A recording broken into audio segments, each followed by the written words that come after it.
Honorable Lantil. Monsieur le Président, ce projet de loi d'urgence sanitaire, voire même économique et sociale, pour faire face au Covid-19, passe mal et suscite beaucoup d'agitation dans l'opinion publique. Il y a de quoi s'inquiéter, car ce projet de loi va sévèrement et dangereusement impacter sur nos vies et celles de la prochaine génération, car lorsqu'un père ou une mère de famille perd son emploi ou est abandonné par l'État-providence, c'est toute une famille qui devient la victime. Non seulement les électeurs de ma circonscription, mais aussi des associations et des membres du public m'ont approché pour partager leurs préoccupations.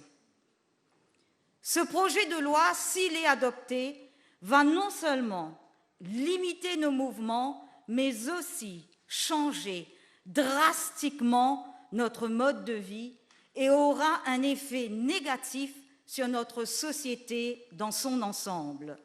Plus rien ne sera comme avant. C'est déplorable que le délai accordé aux parlementaires pour examiner ce projet de loi qui va changer nos vies radicalement et circuler dans la nuit du dimanche 10 mai 2020.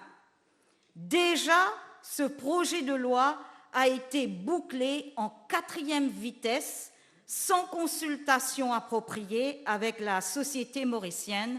De plus, il n'a pas été sujet à un débat sain et intelligent qui a toujours, dans le passé, été la fierté de notre démocratie.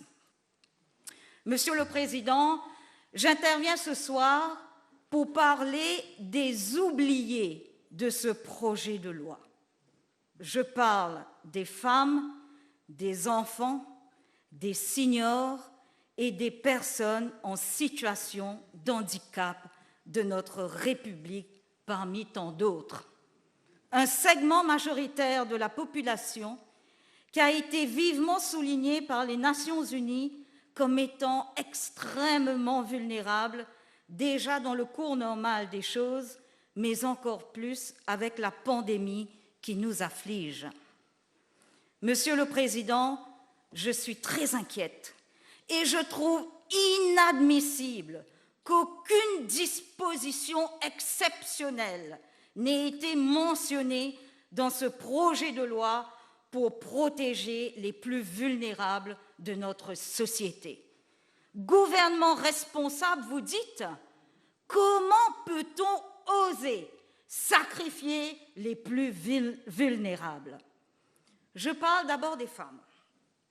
C'est à la suite de nos questions parlementaires, je dis nos questions, c'est-à-dire les questions de ma collègue, l'honorable Madame Navarre-Marie et moi-même, de la séance du mardi 5 mai, que le vendredi suivant, la ministre de l'Égalité du genre, Développement de l'enfant et du bien-être de la famille dévoile enfin que la violence domestique a flambé dans notre pays en plein confinement, sachant pertinemment bien que d'autres cas n'ont pas été rapportés.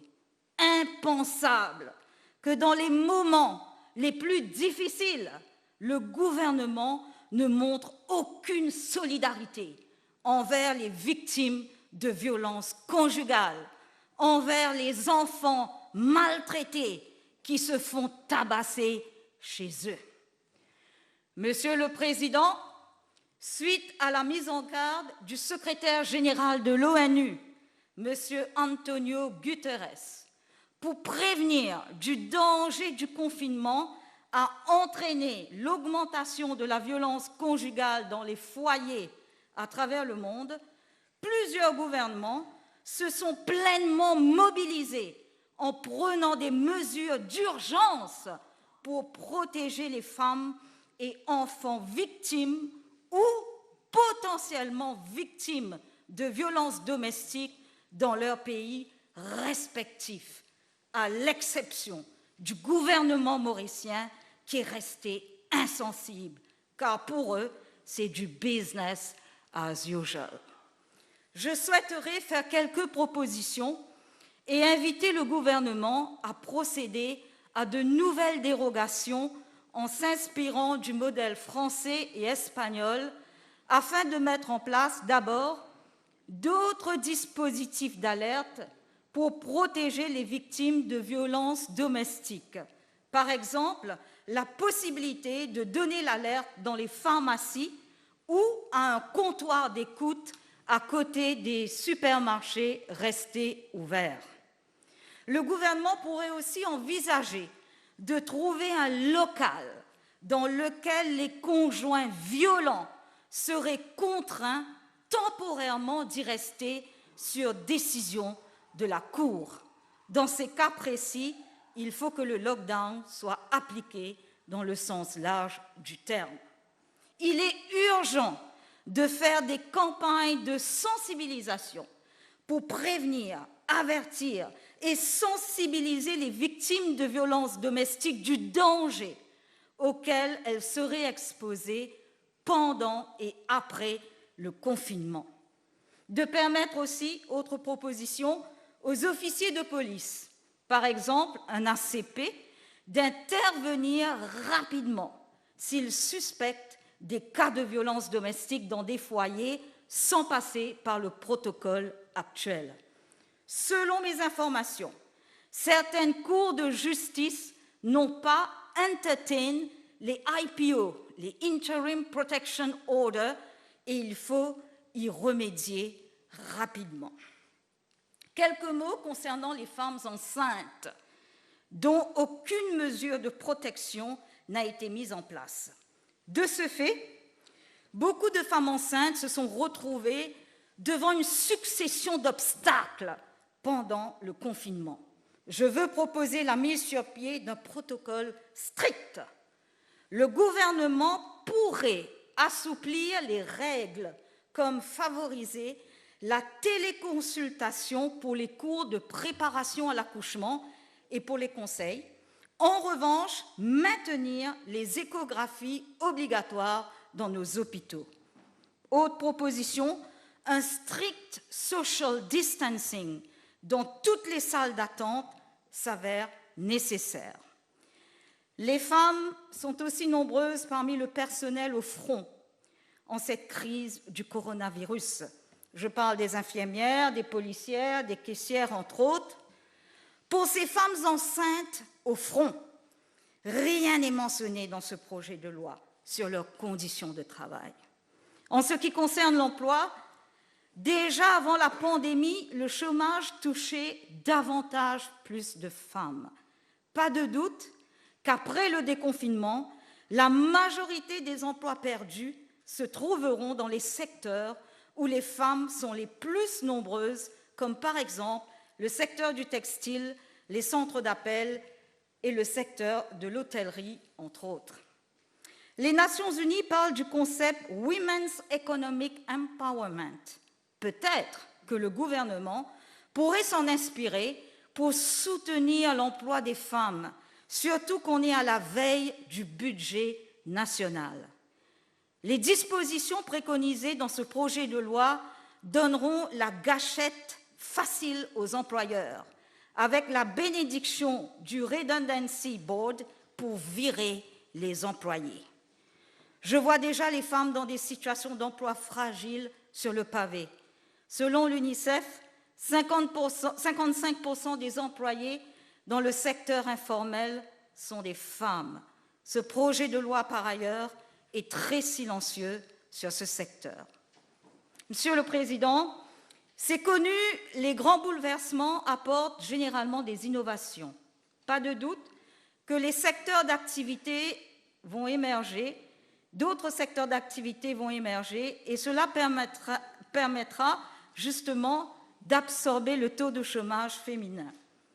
À mon avis, il faut que l'État intervienne directement avec une injection d'argent pour soutenir les femmes et mères de famille au chômage. J'invite le ministère des Nouvelles Technologies de s'inspirer des pays comme le Kenya, où l'on utilise les systèmes de mobile payment pour soutenir les vulnérables. En ce qui concerne les enfants, Monsieur le Président, aucun signe de solidarité est protecteur dans ce projet de loi envers nos enfants qui sont très vulnérables. Les enfants n'ont pas été épargnés en plein confinement. Les violences contre les enfants sont en hausse. Je cite quelques cas. Infanticide à Quatre-Cocos, fin mars 2020, en plein confinement. Une caregiver au shelter de la Colombe, prise en flagrant délit dans un moment d'intimité avec 2 adolescents, semaine dernière, toujours en plein confinement. D'autres cas d'attouchement intrafamiliaux sur mineurs ont été rapportés il y a 15 jours de cela. Je voudrais faire quelques propositions, c'est-à-dire d'abord un plan d'urgence pour les enfants en danger, ensuite une procédure d'urgence de la justice pour garantir la protection des enfants, faire des emergency orders pour retirer les enfants de chez eux. Il faudrait aussi du matériel de protection, du social distancing, de l'eau potable dans les abris pour les enfants. Et le droit de visite parentale devrait, à mon avis, être considéré. Et enfin, une campagne de sensibilisation des enfants et du grand public. Monsieur le Président, honnêtement, je suis consternée que le Children's Bill, annoncé en grande pompe en début d'année, se fait toujours attendre. En ce qui concerne les seniors et les personnes en situation de handicap, la période de confinement est venue compliquer les choses pour la santé de nos seniors, de nos enfants et adultes en situation de handicap. Ces personnes se sont vues refuser l'accès aux soins médicaux. Monsieur le Président, les personnes en situation de handicap sont dans l'incapacité de patienter autant de temps afin de bénéficier de leur traitement. Et ce, peu importe la nature et la gravité de leur handicap physique, mental ou psychologique. À mon avis, une dérogation s'impose pour leur permettre de poursuivre leur physio ou autre traitement sur une base régulière à leur domicile ou dans les centres spécialisés. Toutes ces personnes ont souffert d'un grand manque d'information, d'isolement et de discrimination. Je voudrais ici saluer la décision du ministre de la Santé, l'honorable Jagat Pal, d'avoir assoupli les règles de confinement et d'autoriser les enfants autistes de sortir de chez eux pendant 1 heure à la suite de la demande de mon collègue du parti, l'honorable Fabrice David. La distribution de pensions de vieillesse à domicile est une bonne initiative, malgré quelques manquements au niveau de la gestion. Monsieur le Président, je regrette très sincèrement que nous sommes toujours en attente du Disabilities Bill, alors que Maurice était partie prenante dans les préparatifs de la Convention sur les personnes en situation de handicap. Une ébauche soumise en 2013 traîne toujours dans les tiroirs du ministère de la Sécurité sociale. Maintenant, je voudrais conclure, Monsieur le Président. De par votre fonction de président du Parliamentary Gender Caucus et le Premier ministre, de par sa position de président du High Level Committee Against Domestic Violence, je suis sûre, du moins je l'espère, que les sujets abordés lors de mon intervention ce soir vous interpellent et que des modifications seront apportées à ce projet de loi pour inclure et protéger les plus vulnérables de notre République. Sans doute, la situation est difficile, mais dans une situation exceptionnelle, les vulnérables souffrent 2 fois plus que nous. Ils ne doivent en aucun cas être sacrifiés. Je vous remercie, Monsieur le Président.